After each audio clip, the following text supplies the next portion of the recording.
Tani ne përpiqemi që të bëjmë, po themi, diskutime normale. Kuptohet që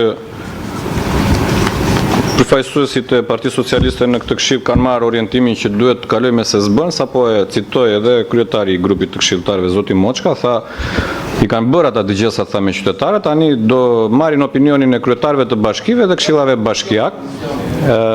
Në momentin që do marrin dhe këtë opinion nga kryetarët e bashkive dhe nga këshillat bashkiak, do vazhdojmë me votimin në parlament. Tani kjo është për të ardhur keq e para njerë, sepse unë mendoj personalisht që unë si individ, pastaj si përfaqësues politik në këshillin bashkiak, nuk mund të jap opinion që Velça, Armeni, Vajza, Selenica, Kota, Drashovica, edhe 47 fshatra të tjerë që ka gjithë bashkia Selenicës të bashkohen me Vlorën. Kush jam unë që do jap një opinion të tillë që të them në këtë mbledhje që po të bashkohen? Është e pafalshme kjo që kërkohet të bëhet, sepse kjo kërkohet të kamuflohet, duke qenë se në shumicën e bashkive, të cilat i ka Partia Socialiste, edhe këshillat bashkiak i zotron Partia Socialiste, Mazniku që ti lexove atë deklaratën që harrove në fund të thoje me respekt zoti Arbian Mazniku, nuk ishin fjalët e tua zonja kryetare, ishin fjalët e zotit Mazniku ato që na lexove ne këtu. Mazniku dhe të tjerët si Mazniku që janë në shërbim të pushtetit të Edi Ramës kanë vendosur që nga 61 bashki t'i bëjnë 46 bashki. Ky është propozimi zyrtar i Partisë Socialiste për reformën e re administrativo-territoriale, e cila vjen pas reformës së vitit 2014 e implementuar në vitin 2015, të cilën ne çdo vit e kemi denoncuar si një reformë e dështuar, e cila ka sjellë shpopullim në periferitë e qytetit, duke u mbyllur si njësi administrative Bashkia Orikum, njësi administrative Novosel, njësi administrative Shushitz dhe njësi administrative Qëndër, të cilat janë bashkuar në vitin 2014 me reformën e njëanshme të bërë nga Partia Socialiste. Këto zona janë shpopulluar, zonja kryetare, nuk marrin më asnjë shërbim nga bashkia, nga vetë qeverisja vendore. Përveç kësaja janë cunguar kompetencat, të cilat her pas here, edhe me votat e kolegëve të mi këshilltar socialist, u hiqen kompetenca, u morën ujësjellcat, u morën lejet e ndërtimit, i ka marrë gjitha, i ka centralizuar. Ca i ka Adelaida Rokaj, ca i ka i Shoshi, ca i quajnë atë tjetër që është drejtori i përgjithshëm atje që i ka marrë, që i ka ndarë ata, si do i menaxhojnë ato, se ata nuk i marrin se kanë qef të menaxhojnë më mirë, ata kanë ardhin e fondeve, kur të bëjnë tendera, to japin atyre klientëve të tyre, që pastaj të përfitojnë atë 10%, 15%, 20% si kanë në një rast, edhe si ajo 5D-s që i merrin gjithë tenderin për vetë ata, kishin bërë dhe firmë. Tani për të ardhur te ky propozimi ose kërkesa që ka bërë zoti Mazniku dhe një 7-8 karton mbajtës aty në kuvendin e Shqipërisë të Partisë Socialiste, unë mendoj që është e pafalshme që ne si këshill dhe kam edhe me kolegët socialistë dhe mendoj që të gjithë bien dakord që ne këtu të japim opinion që sipas Maznikut të shkrihet Bashkia Selenicës të bashkohet me Vlorën. Propozimi jon i Partisë Demokratike dhe opozitës ka qenë që vetë bashkia Vlorë duhet të ndahet në bashkinë Orikum, bashkinë Vlorë dhe bashkia tjetër që të krijohet bashkimi i dy njësive e gjysmë, Novosela, Shushica dhe gjysma e Qendrës. Të bëhet një bashki tjetër, le të jenë bashki me kategorizim, e kam thënë dhe herë tjetër. Bashkia Vlorë kategori e parë, to të jenë kategori e dytë. Po jo ne tani me që se kemi shkrirë këto bashki, të shkrim dhe bashkinë Selenicë, e cila këshilli bashkiak atje, së bashku me kryetarin, që është i partisë tuaj, nuk është i partisë time, është i Partisë Socialiste, kryetari i Bashkisë Selenicës, dhe këshilli bashkiak atje, është i Partisë Socialiste, kanë votuar në unanimitet që janë kundër kësaj reforme. Si do japim opinion dhe të votojmë ne këtu me që se keni shumicën apo kryetari e bashkisë që është e Partisë Socialiste të thotë po, të bashkohet Bashkia Vlorë me Bashkinë Selenicë, të dyfishohet territori, ti s'po u shërben dot në Fitore dhe në Dukat fshat se e kanë përmendë do ta përmend, apo në Zvërnec, dashke të marrësh edhe Vajzën atje dhe Sevasterin, apo Velçën, apo Bashin. E kuptoni ju çfarë është kjo që po bëjnë këta? Kjo është, domethënë, përqendrimi të gjitha kompetencave në dorën e 4-5 vetave, të cilët nuk pyesin se Shqipëria po shpopullohet, duke u larguar atyre shërbimet, ata janë të detyruar të largohen nga ajo zonë.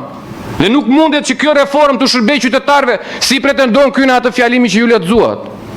Këtu unë kam shumë gjëra për të thënë. bashkohem plotësisht me atë që tha kolegu, që duhen dëgjesa publike, të dëgjoni qytetarët ju, se ju kur dëgjoni ne, ju duket sikur jemi parti politike, ne përfaqësues partive politike dhe themi opinionin e partisë politike. Por në fakt, ne atë propozim që kemi bërë dhe sidomos ndarja e Vlorës, edhe Bashkia e Selenicës duhet ndarë madje. Duhet të jetë 1 Selenica së bashku me Armenin dhe me Vllajinën, dhe një tjetër kemi bërë propozim konkret, të quhet Bashkia Kot, në Bashkia Amantia në me qendër në Kot, që të marri gjithë lumin e Vlorës, edhe ata vetë janë me distanca të llaktashme, të shkojë ai nga një skajnë tjetër i duhen 40 minuta, 50 minuta për të shkuar tek administrata e Bashkisë Selenicës.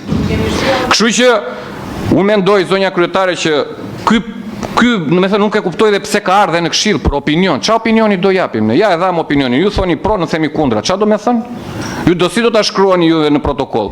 Që folën 4 kundra dhe 34 folën pro, po këta 34 nuk flasin, se këta e kanë pushim. Gjithmonë, këta kanë marrë mandatin, marrin 260.000 lekë, 250.000 lekë sa është ai shpërblimi. Aty flasin 5 veta, 35 të tjerët janë pushim. Nuk e kanë pushim. Në 4 vite duhet marrë një statistik, tu marrësh atë se kanë shqepur njerë gojën të thonë, ore, po rjetë boljeri i palatit, do merri në një masë apo jo, të jeshim, të grupojmë. Nuk kam për ta thënë. Tani për të ardhur, unë kam minimalisht 15 arsye pse nuk duhet të shkrijem 15 bashki. Dhe i kam shkruar shumë, por nuk ju është e kotë se fletë, ju e keni ndarë mendje çfarë do bëni. Unë e vlerësova nga ajo që tha zoti Moçka, kryetari i mazhorancës në këtë këshill. Nuk është reformë, është vetëm ndryshim harte elektorale. Qofse këtu morëm pjesë shumë pak veta, të sjellim me 5-6.000 vota nga Selenica, ta cimentojmë, ta mbajmë ne.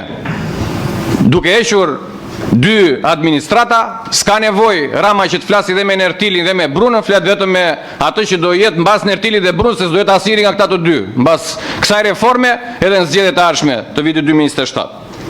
Nuk ka një analizë, dhe kjo që lexua aty dhe tek ajo që ka propozuar Partia Socialiste në Kuvendin e Shqipërisë, nuk ka një analizë pse bëjnë 46 më mirë se sa 61 dhe s'bëkan 71. Dakor, ne kemi propozuar shumë Partia Demokratike 100, po pse nuk janë 71 më mirë? Pse nuk janë 81? Pse nuk janë 88? Po pse që nga 46? Kush është analiza këtu që ky zotria ka bërë që janë më mirë 46 se sa 61? Unë mendoj që dobësimi i lokaliteteve dobëson dhe demokracinë. Dhe kjo është absolutisht e vërtetuar. Përqendron investimet në qendër të qytetit, siç po ndodh edhe sot, kanë harruar Bruna dhe të Tsajet me periferinë e qytetit, të marrësh dhe Bashkisë Selenicë, imagjinon juve se kujt do t'i vej mendja ndonjëherë për fshatrat e lumit të Vlorës që të vetë investoj apo të bëjnë një investim në 47 fshatrat e Bashkisë Selenicë. Me një sipërfaqe posa Vlora, është gati 2 fishimi sipërfaqes. Ore, këtë e thonë ata të Selenicës, nuk e themi ne, ore, ka thënë kryetari vet dhe Këshilli Bashkiak janë shprehur kundër kësaj reforme. Ne tani do japim opinion që jemi pronë kësaj reforme që ka propozuar Partia Socialiste. Për të vajtur më poshtë, nuk ul kostot administrative, sepse e thash në 46 s'ka dhënë asnjë argument ky që do bëhen 46 bashki dhe do ulen kostot. Se edhe në 2015 kështu thanë, do ulim kostot administrative, ushtruan kostot administrative. E kanë marrë Bashkinë e Vlorës me gati 800 punonjës, sot është me 1600 punonjës. Edhe shtohet ditë për ditë nga një. Po ushtohen punonjës, shtohen edhe kostot administrative, nuk mund të ulen. Dakor? Efikasitet në shërbime nuk është shtuar sepse duke u larguar nga periferia dhe duke u përqendruar, ata s'marrin më shërbime.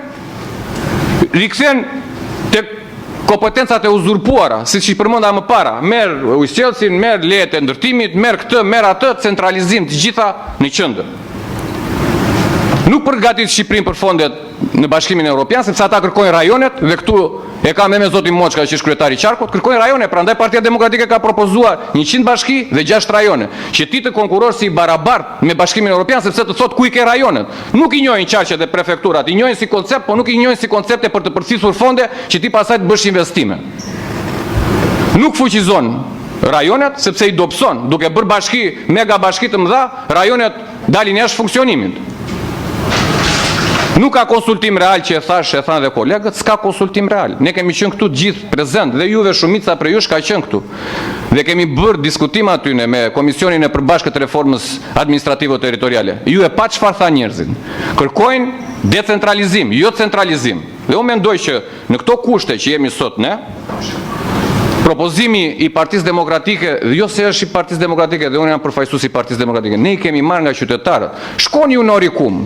Ju, merrni një iniciativë. Partia Socialiste, bëni një dëgjes publike. Ja ku janë dhe këshilltarët e Partisë Socialiste këtu të Orikumit. Është dhe zoti Gzim Çapo, ka qenë kryetari i bashkisë. Merrini, mblidhini, pyetini. Ore zotrinj, ju doni që të rini me Vlorën apo të bëheni bashkim njan? Edhe dëgjojeni, nëse thon doni të rini me Vlorën, nxirreni publikisht, po jo si ai Bidua, që tha qytetarët e lumit të Vlorës sa kanë kërkuar, u ngritën ata atje, kanë shpallur person të padëshiruar në territorin e tyre, deputetin e tyre që e kanë votuar. Deputeti juaj, zoti Sina, e ka thënë jam kundër kësaj reforme. E ka thënë apo jo? Po nuk e shpika unë. E ka thënë. Kryetari i bashkisë aktual ka thënë jemi kundër. Tani ne do dalim në Vlorë, ne dhe do themi, meqense deputeti Partisë Socialiste që përfaqëson zonën e lumit të Vlorës atje, edhe deputeti Partisë Demokratike, zoti Leska, janë kundër kësaj reforme. Dhe kryetari i bashkisë i zgjedhur nga Partia Socialiste është kundër. Dhe Këshilli Bashkiak i Partisë Socialiste është kundër. Këshilli Bashkiak i Vlorës është pro bashkimit, edhe Bruna Mersini është pro bashkimit. E kuptoni ju ç'a kërkon Mazniku me dorën tonë dhe me votën tonë dhe me opinionin tonë të ari? Dhe unë mendoj që ne jemi në gjendje ta dallojmë. Shpresoj shumë që edhe kolegët e Partisë Socialiste të jenë në gjendje që ta dallojnë. Duhet decentralizim, po u decentralizua, shërbimet shkojnë të qytetarët, menaxhimi i financave është më korrekt menaxhimi i financave, dhe për to arsye ne kemi propozuar që të jenë 100 bashki, të cilat do t'i citoj edhe një herë dhe mbylla fjalën time. Të jenë 100 bashki për të cilat në qytetin e Vlorës, bashkia Orikum të jetë Mënjan, bashkia Vlorë Mënjan, bashkia Novosel ose Top Alti, sido që të quhet, se ka pasur edhe një propozim për të quajtur Top Alti, të jetë Mënjan. Në të njëjtën kohë, bashkia Selenic të jetë e ndarë në dy, bashkia Selenic me njësitë administrative Vllajin dhe Armen, dhe bashkia Amantia me qendër në Kot e gjithë zona e lumit të Vlorës. Unë shpresoj shumë që kolegët e mi të Partisë Socialiste të mos bëhen leva të një opinioni të gabuar, i cili nuk do t'i shërbej bashkëqytetarëve tanë në Selenic, të cilët thash dhe njerë e kanë dhënë mendimin e tyre. Faleminderit.